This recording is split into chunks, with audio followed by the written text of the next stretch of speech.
Assalamualaikum warahmatullahi wabarakatuh. Saya Mesya Maulidia dengan NIM 75. Di kesempatan kali ini saya akan menjawab pertanyaan kuis dari mata kuliah Manajemen Aset dan Liabilitas dengan dosen pengampu Ibu Yani Agus Priyani ME.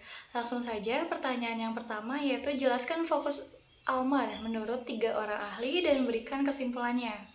Fokus ALMA menurut para ahli yang pertama dari Muhammad 2014. Asset and Liability Management atau ALMA merupakan serangkaian tindakan dan prosedur yang dirancang untuk mengontrol posisi keuangan. Yang kedua ada dari Karim 2016. Asset and Liability Management atau ALMA diartikan sebagai suatu proses dari perencanaan, pengorganisasian, dan pengawasan yang berfungsi sebagai pengendalian aktiva dan pasifa secara terpadu yang saling berhubungan dalam usaha mencapai keuntungan bank.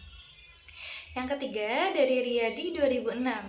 Asset and Liability Management atau ALMA diartikan sebagai suatu proses planning, organizing, actuating, and controlling untuk mendapatkan penetapan kebijakan di bidang pengelolaan permodalan atau equity, pemupukan dana atau funding, dan penggunaan dana atau aset yang satu sama lain saling terkait dalam mencapai laba yang optimal dengan risiko yang telah diperhitungkan sebelumnya.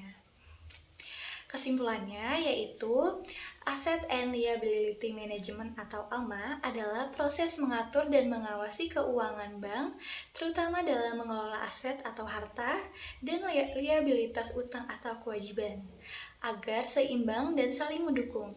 Tujuannya adalah untuk mendapatkan keuntungan yang optimal dengan tetap memperhatikan risiko-risiko yang mungkin akan terjadi. Proses ini mencakup perencanaan, pengorganisasian, dan pengendalian secara menyeluruh, supaya bank bisa berjalan sehat dan stabil. Selanjutnya, pertanyaan yang kedua, jelaskan tercermin dalam hal apa saja kebijakan ALMA pada bank syariah. Kebijakan ALMA ini tercermin ke dalam beberapa hal. Yang pertama ada interest rate risk policy. ALCO harus menetapkan toleransi atas risiko yang ditimbulkan oleh terjadinya fluktuasi tingkat suku bunga bank yang dapat diterima oleh manajemen dan mencatatnya dalam policy statement. Untuk itu, ALCO harus terlebih dahulu menetapkan indikator-indikator apa saja yang dapat dipergunakan untuk mengukur tingkat risiko suku bunga.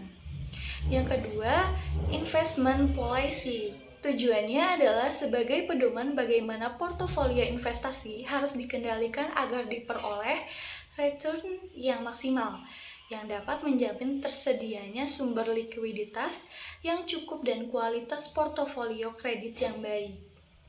Capital policy kebijakan permodalan ini mencakup penegasan bahwa ALCO bertanggung jawab dalam pengendalian besaran modal agar tetap dapat dijaga, jangan sampai merosot sehingga berada di bawah dari persyaratan minimum yang ditetapkan oleh otoritas moneter. Selanjutnya yang terakhir ada liquidity policy. Di samping bertanggung jawab atas pengendalian risiko suku bunga dan posisi modal, ALCO juga bertanggung jawab dalam mengendalikan posisi likuiditas bank. Sekian jawaban dari saya, kurang lebihnya mohon maaf. Wassalamualaikum warahmatullahi wabarakatuh.